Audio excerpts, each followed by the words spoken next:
Buenos días, contadores y contadoras de la historia. ¿Hasta dónde puede llegar un hombre acorralado por la derrota? Imagina a Pancho Villa, el héroe revolucionario, transformado en una figura oscura, recorriendo un pequeño pueblo del norte con sed de venganza. En diciembre de 1915, en San Pedro de la Cueva, Sonora, Villa desató una de las represalias más brutales de la Revolución Mexicana. ¿Qué llevó al caudillo, que en algún momento simbolizó esperanza y justicia, a cometer esta masacre? Hoy, en la historia que no te cuentan, San Pedro de la Cueva, la ira de Pancho Villa. Pero hablar de que Villa fue una bestia e inició esto nada más porque sí es ser muy simple. Vayamos un poco más allá, empezando por la ruptura entre Pancho Villa y Venustiano Carranza. Los tiempos revolucionarios no se pueden comparar a los actuales. Las decisiones debían tomarse en solo unos segundos, y estas, en su mayoría, eran la diferencia entre la vida y la muerte. San Pedro de la Cueva representa un lado terrible y oscuro de Francisco Villa, y por eso es importante ir un poco más atrás, sin la intención de justificar un acto de barbarie. Villa y Carranza, recordemos, lucharon unidos contra un enemigo común, el gobierno de Victoriano Huerta, quien había usurpado la presidencia en 1913 tras el asesinato de Francisco I. Madero. Villa en el norte del país lideraba la famosa División del Norte, mientras Carranza en el centro y el noreste organizaba al ejército constitucionalista. Su alianza se mantuvo durante la guerra contra Huerta, pero las tensiones entre ambos líderes ya eran palpables.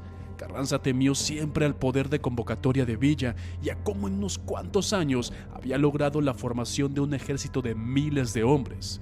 Con la renuncia de Huerta en 1914, la relación se deterioró rápidamente. Las diferencias entre Villa y Carranza no eran solo estratégicas, sino también ideológicas. Por un lado, Carranza quería instaurar un gobierno centralizado y fuerte, enfocado en las reformas constitucionales. Villa, por su parte, tenía un enfoque más populista y regionalista, influenciado por el apoyo de las clases populares y campesinas del norte. No compartía el deseo Villa de un gobierno central con tanto poder como lo había sido el de Porfirio Díaz, y prefería un enfoque más igualitario. Pancho Villa tenía el respaldo de muchos sectores de la clase trabajadora, campesina y del norte de México, quienes lo veían como un protector y benefactor. Carranza, en cambio, era visto como un líder más aristocrático, con apoyo en sectores urbanos y propietarios de tierras que preferían un cambio controlado, sin sacrificar el orden y las estructuras de poder tradicionales y, claro, sus recursos. Por esto último, Villa desconfió de él incluso desde los tiempos de Madero.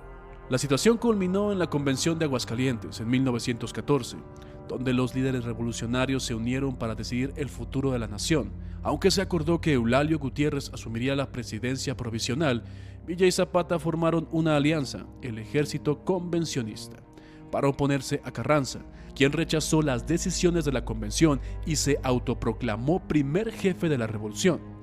En esta declaración, el país quedó dividido entre los constitucionalistas de Carranza y los convencionistas de Villa y Zapata.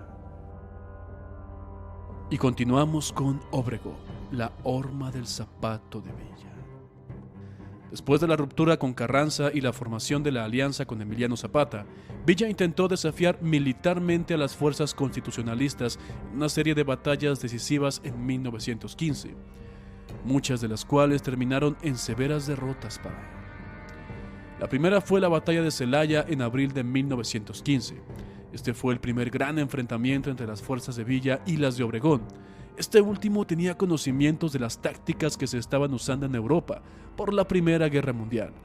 La estrategia de Obregón fue meticulosamente planificada, construyendo fortificaciones, trincheras y usando ametralladoras y alambradas de púas para frenar las cargas de caballería de la División del Norte.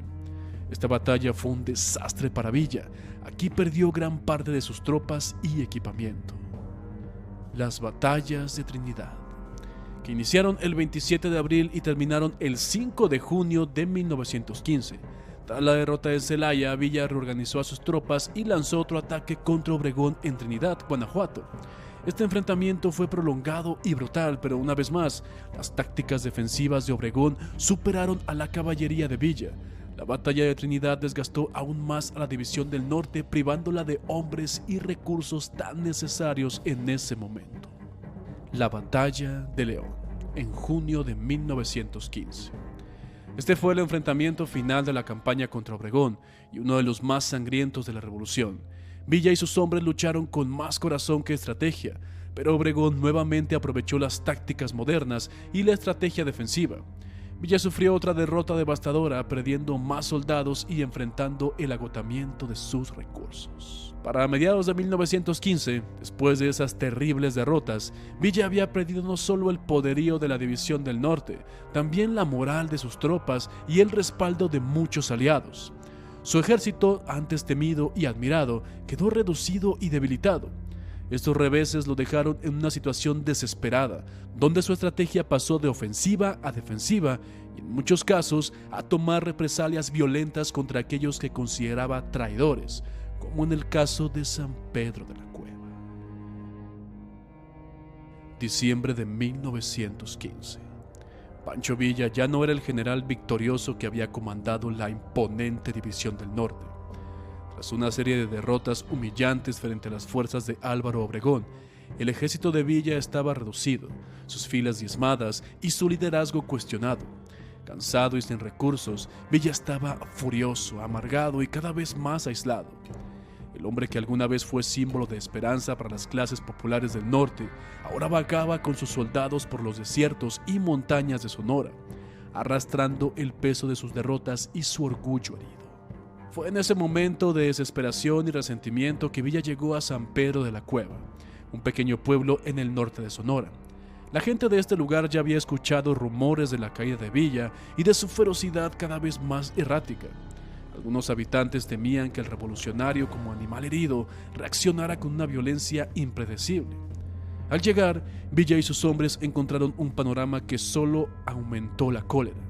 Varios de sus soldados habían sido capturados y ejecutados por los habitantes de San Pedro de la Cueva, quienes apoyaban al gobierno de Carranza y además veían la llegada de Villa como una amenaza para su pueblo.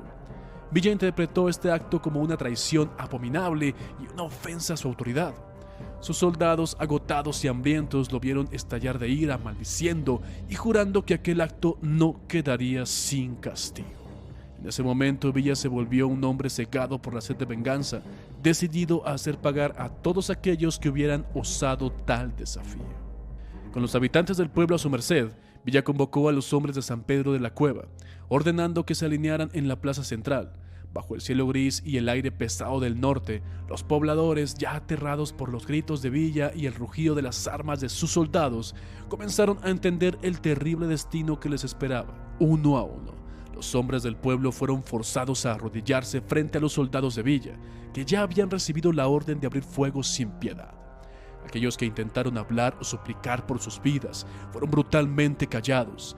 Las detonaciones comenzaron a sonar en las calles empedradas de San Pedro de la Cueva, y los cuerpos de los pobladores cayeron sin vida, uno tras otro, cubriendo la plaza de sangre y horror.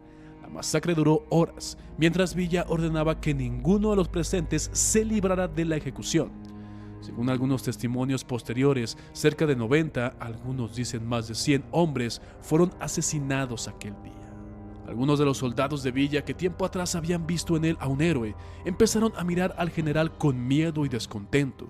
Lo veían transformado en una figura oscura y despiadada, un hombre que bajo el peso de sus fracasos había perdido la empatía y cualquier rastro de nobleza que alguna vez pudo tener. Cuando el sol comenzó a ocultarse, Villa dejó el pueblo atrás, dejando un rastro de muerte. La masacre de San Pedro de la Cueva es uno de esos episodios que muestra el lado más oscuro de los héroes revolucionarios. Pancho Villa, quien una vez inspiró a miles, terminó dejando un rastro de horror en un pequeño pueblo que apenas podía defenderse. Este acto, que nació de la ira y la desesperación, es un recordatorio de que incluso los hombres que luchan por la justicia pueden perderse en la violencia. La historia de Villa es compleja, héroe para unos, villano para otros. Hoy, San Pedro de la Cueva sigue en pie, llevando consigo el peso de este trágico episodio. Porque al final, recordar nos ayuda a no repetir los mismos errores. Yo soy Fernando Magaña. Comparte esta historia para que no se quede en el olvido y tal vez aquí nos veamos en la próxima.